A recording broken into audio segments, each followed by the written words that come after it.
You're with Julian on the Brown Note, and movie review time, the first of two reasonably new releases. And this one fits into a mould of films that I have a bit of a desire for, which isn't very impressive, which is the fact of LA guns and crime movies, which I'm absolutely besotted with. I'd pretty much put anyone in a corrupt cop film in LA in a car, if they're police or if they're criminals, and I'll watch it, and I've seen them all. I think the pinnacles of the cops in cars films, Colours would be the embodiment of probably coining the entire genre, as well as the genre of the crack films that came out at the start of the 90s. And recently, End of Watch, which might be David Ayer, actually. Oh, that's the other guy. But the best of all was Training Day, and that was written by the director of this one, David Ayer, who's got a really good writing filmography. He did U-571, the submarine film, which I only just saw and thought was fantastic. And he also wrote Training Day, which is the apex of the LA Cops and Guns films. It's rare that you're going to get two Oscar-nominated performances in the two lead roles. And he wrote Fast and Furious. SWAT was terrible. And then he went on to directing films, as many writers do. He did Harsh Times, which definitely is worth a look because it's an insane film and it features Christian Bale trying to be like this urban Latino guy. It's really odd and it's kind of good. Street Kings was very much a low-rent version of Training Day, but I've got a lot of time for it. It's only sort of like the last quarter of the film where things really go bad, but Keanu's really good in it, and it's pretty grim as well. He did direct End of Watch. That's probably his best film so far, featuring Jake Gyllenhaal and Michael Pena, and that was absolutely superb. A cinema verite kind of film where they roam around in their car, filming people on little cameras, which was a stupid gimmick, but the film itself and the chemistry between the leads was magnificent. And Sabotage, another film that I've got a lot of time for, really grimy Arnold Schwarzenegger film. And I thought it had a brilliant Agatha Christie-style story, got absolutely destroyed by critics. But I've got a lot of time for it. And then he did Fury, which was kind of like Saving Private Ryan in tanks. I probably even preferred it to Saving Private Ryan, which I've given a lot of stick on this show for. I don't rate it as a film, but it was a misfire. It had a great performance by Shia Lebouf, who's in this film, and Brad Pitt. And that's probably his golden run. Suicide Squad was an unusually big film for him. And let's face it, you're not going to blame anyone for failing in a DC film, because they've all been terrible, no matter who's had a go, apart from Wonder Woman. I never saw Bright. That got trashed as well. I think that was a Netflix film. Will Smith, perhaps. Excuse me. That'll be on the video. But he's come back with Tax Collector this year, and it's got some terrible reviews. It became famous for Shia LaBeouf getting a huge chest tattoo in real life just for the role. Now, that chest tattoo appears in the film for, I think, a couple of seconds. Why he did that, I don't know, but this is Shia LaBeouf. So it's got terrible reviews. It is, like, I have a baseline of cops in LA films, and this is a baseline for me. It's just sort of like the elements that are involved with absolutely nothing added on top. It's George Lopez and Shia LaBeouf, who are...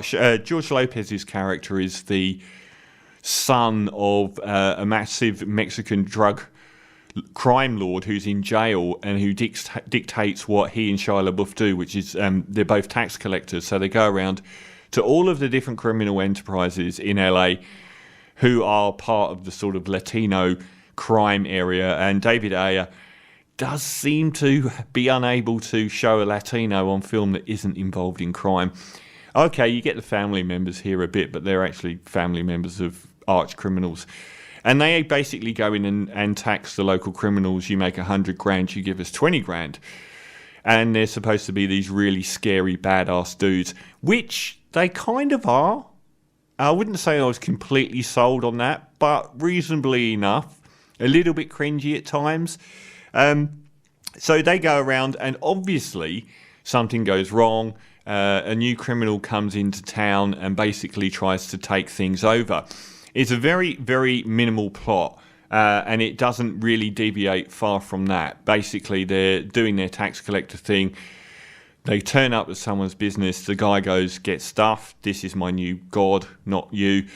And things go to pot very, very quickly as the new guy basically tells them, either you join with us or you die. And he's not joking. He immediately goes after George Lopez and his family and everyone connected with him very, very quickly. And that's a plus point for the film. It doesn't really waste too much time. It's got no more plot than that. So is it as bad as Worst Film of the Year? No way. It's nowhere near as bad as that. Like I said, it's a baseline. It just gives you the elements of these LA cop gang films without really bringing anything at all to the table to add on to that. So Shia LaBeouf is reasonably good in the role. I got really annoyed that they set him up as this incredibly disturbing character who can torture and kill and puts the fear of God into people. And they wind him up, but they don't let him go. He doesn't end up doing anything in the film, which I thought was a real waste, particularly with the denouement. It was screaming out to have his character in the last third of the film, and they don't use it, which is a shame. George Lopez is reasonable. The acting in this would be probably in the minus column. Some of it's a bit hokey. Sorry, not George Lopez. I keep saying George Lopez because the main actor, Bobby Soto, is so unknown he doesn't even have a Wikipedia entry. He's the main guy with Shia LaBeouf. George Lopez is like this multi-decade Latino comedian who's he's like this king of this particular genre of Latino comedy, and he shows up as the uncle of Bobby Soto, who's just he's connected with the bad guy in prison. In the plus column, it's very grimy. It's got some really brutal violence. I mean, human sacrifice. So the new guy comes to town to take over. He's extremely evil, and he ends up being someone that engages in literally in human sacrifice before he goes out on his kill missions. It's got lots of good shoot-ups, actually. Some good shoot-em-ups. The violence is well handled. Some of the characters are particularly scary. And I thought, in the plus column, the last third was reasonably good. There was some good tense shootouts. And the character of Bobby Soto, who I called George Lopez throughout the opening, he gets put through the ringer. Some really nasty stuff happens to him. And he's pretty much left without anywhere to go. Some of it is cringeable, though. He forms a bond with the black gangsters. So we've got the black gangsters, the Latino gangsters. David Ayer really sees the world through a limited prism. He goes to them for help, and they're like, "We got you." And you're like, really? Why? It's a bit cringe. They could have...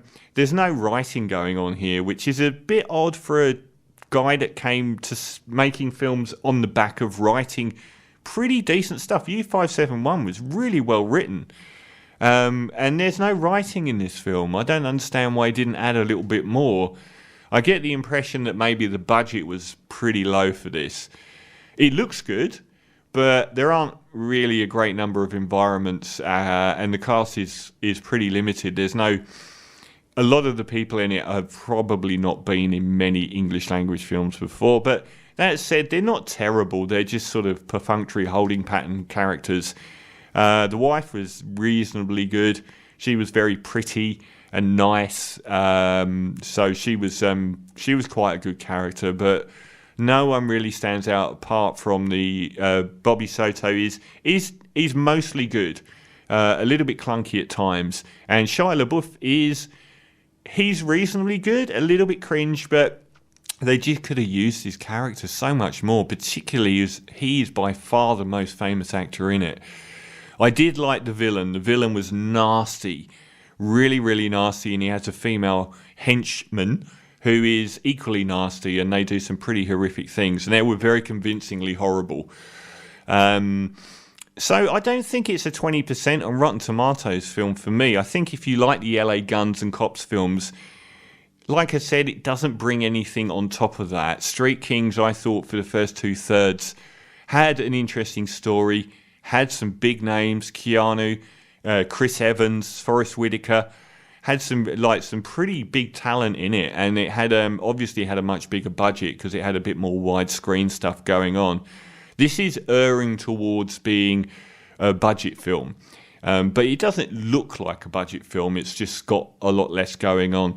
So I think it's worth watching if, like me, you think Training Day is a masterpiece, which I do, or End of Watch, the other David Ayer actually directed film. Or if you really like Street Kings, I guess if Street Kings was half as good as Training Day, this is erring on being maybe half as good as Street Kings, which is not a massive acclaim, really. It's fairly decent for a once-through, but I'm going to give, what's it called? I can't even remember. The Tax Collector. I'm going to give Tax Collector a baseline 5 out of 10. Really only watch it if you like those movies. Otherwise, you're going to think it's a bit hokey and very limited and pretty amateurish. And what David Ayer is doing, I don't really know. It's got a whopping 600,000 at the box office off a $30 million budget. Unfortunately, that's down to our current COVID release pattern. He would have been better off probably making this kind of film for Netflix going forward. It's not going to make any money in the cinema ever, especially not without any people like Keanu or, the Training Day cast. Without those, people aren't really going to go and see a grimy, low-rent thriller like this. So, Tax Collector, I'll give a 5 out of 10. Definitely worth a once through if you thought that Training Day was a masterpiece. If you thought Training Day was a bit hokey, then I wouldn't bother at all. Tax Collector, 5 out of 10.